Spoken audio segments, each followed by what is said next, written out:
ওরা মনের গোপন চেনে না, ওরা হৃদয়ের রং জানে না।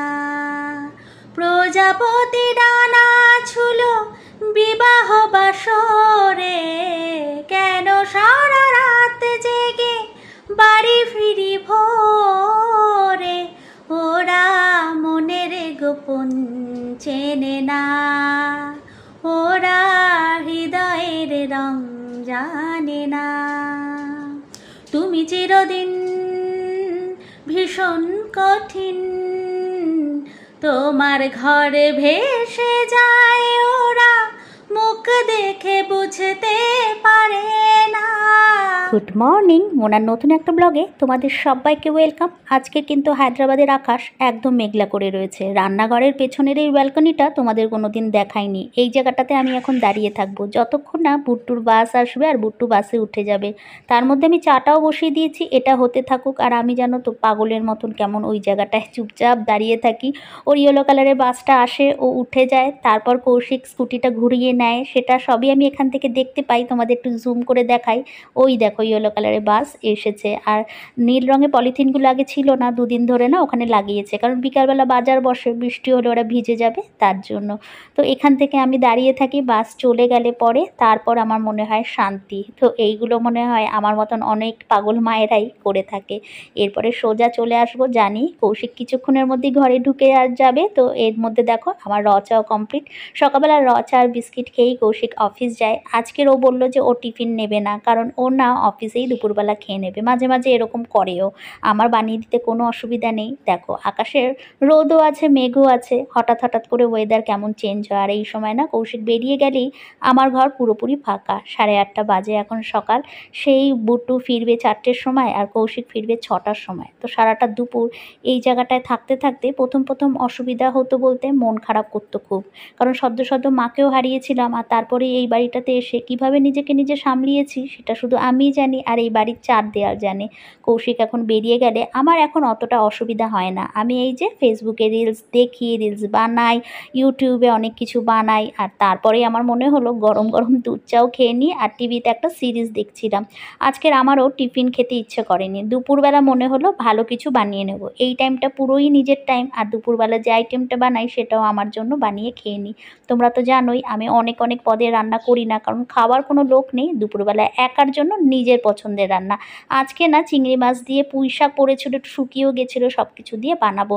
তো আজকে না নিরামিষ করে বানালাম না, একদম ফোড়ন দিয়ে দিয়েছিলাম 5 ফোড়ন, শুকনো লঙ্কা, পেঁয়াজ, আদা রসুনের পেস্ট, তার মধ্যে চিংড়ি মাছটাও নুন হলুদ দিয়ে ভেজে নিয়ে আলুর টুকরো দিয়েছিলাম। আর কিছুই ছিল না, কাঁচা লঙ্কা 2-3টে আমি এর মধ্যে চিড়ে দিয়েছিলাম, নুন হলুদ গুঁড়ো লঙ্কার গুঁড়ো, ব্যাস। এই জিরে গুঁড়ো দিয়ে একটু নাড়িয়ে চাড়িয়ে জল দিয়ে পুরো ভালো করে তেলটা ছেড়ে আসলে আমি আগের থেকে না পুঁই শাকগুলো একটু শুকিয়ে গেছিলো বলে আমি একটু জলে ভিজিয়েও রেখেছিলাম, ফেলে দেবো তার থেকে বরং আমি দুপুরবেলা বানিয়ে খেয়ে নিই।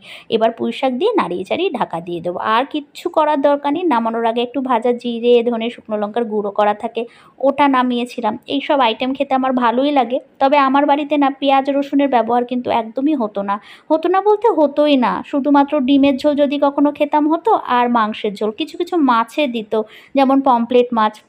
আর বাকি সবজি পাতিতে পেঁয়াজের তো কোনো সিনই নেই, রসুন যদি বা কিছুতে পড়তো।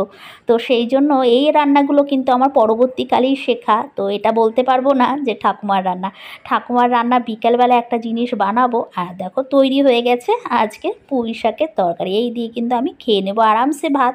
বলছিলাম যে বিকেলবেলায় বানাবো, একদম ঠাকুমার কথা মনে পড়ে গেল আর মালপোয়া বানাতে বসে যাব। কেন ঠাকুমার কথা বলি, কারণ ঠাকুমাই এই জিনিসগুলো বানাতো। যত শিলনোড়ায় বাটি, যত রকমের তরকারি রান্না, পিঠে পার্বণ, সব কিছু ঠাকুমা।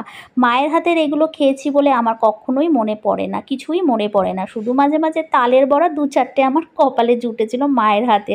তো দেখো কিভাবে বানিয়েছিলাম।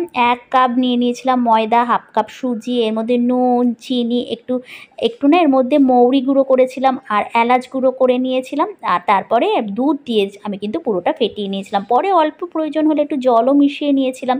এটাতে কিন্তু নারকেল গ্রেট করেও দেওয়া যায়, তো সেটা আর দিইনি। আজকের এরম সিম্পলভাবেই মালপোয়া খাবো।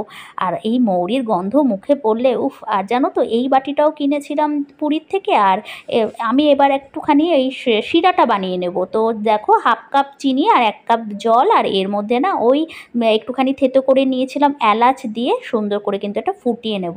এই যে এই পুচকি মার্কা কড়াইটা লাস্ট টাইম যখন গেছিলাম, এই তো গেলাম না সদ্যই পুরীর থেকে কিনে এনেছিলাম, একদম ছোট্ট দেখো কড়াইটা কি সুইট দেখতে। এটার মধ্যেই ভাবলাম আজকে উদ্বোধন করি। তো এই যে মালপোয়া সুন্দর করে লাল লাল করে ভেজে নিয়েছিলাম, শেপগুলো ইধার উধার হয়েছিল, কারণ লাইফে ফার্স্ট টাইম আমি আজকের মালপোয়া বানাচ্ছি, তাও আবার কৌশিকের কথা ভেবে। ও অনেক দিন ধরেই বলছিল যে মালপোয়া বানাতে জানো। আমি আর ওকে বলিনি যে আমি জানি না, সারপ্রাইজ দেবো, ও আসলে পরে ওকে দেবো গরম গরম। এবার এই যে শিরের মধ্যে ডুবিয়ে রেখে দেবো।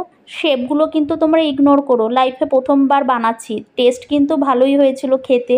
ভাজা আমি একটা মুখে খেয়েও দেখেছিলাম, আর বুট্টুকেও দিয়েছিলাম। তো এই দেখো তৈরি হয়ে গেছে মালপোয়া।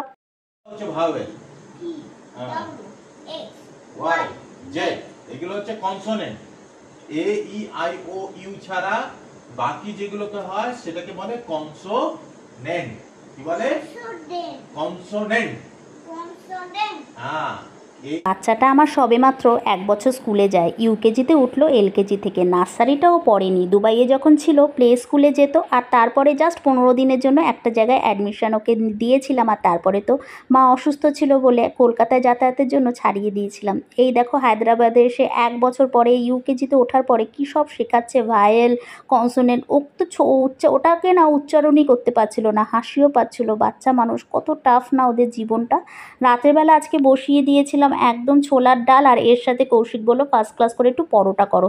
ছোলার ডালটা আমি আগের থেকে ভেজানো ছিল না বলে প্রেসার কুকারে অনেক কটা আমাকে সিটি দিয়েই যেতে হয়েছিল। এটা একটা কষ্টকর ব্যাপার, কারণ আজকের একদমই আমি প্রস্তুত ছিলাম না মালপোয়া বানানো চক করে। তো দেখো নুন দিয়ে না আমি সিটি দিয়েই নিয়েছিলাম। আর তারপরে এই যে একটুখানি জিরে, একটু শুকনো লঙ্কা, এর মধ্যে তেজপাতা, একটু হিং ফোড়ন দিয়ে, তারপরে আদা একটা বাটা দিয়ে দিয়েছিলাম, তারপরে অল্প একটু নুন আর একটুখানি জল দিয়ে ভালো করে মশলাটা কষিয়ে নিয়ে আমি ওটাও ঢেলে দিলাম। এর মধ্যে একটু ভাজা জিরে, ধনে, শুকনো লঙ্কার গুঁড়ো তো কড়াই থাকে, সেটাও দিয়ে দিয়েছিলাম, একটু মিষ্টি দিয়েছিলাম, তো খারাপ হয়নি। আর এর সাথে এই যে আজকের মনে হলো পাকামি মেরে একটুখানি লাচ্ছা পরোটা বানাই। এটা কিন্তু আমি ভালোই বানাতে পারি, বাট আজকে তাড়াহুড়োয় অতটাও ভালো হয়নি। তো লাচ্ছা পরোটা দিয়ে আজকে ঘুগনি খেয়েই ঘুমাতে চলে যাব। তো আজকের আর বেশি বকবক করব না। তোমরা সবাই ভীষণ ভালো থেকো, গুড নাইট। আর আমার ব্লগ যদি ভালো লেগে থাকে সাবস্ক্রাইব করে দিতে কিন্তু ভুলো না।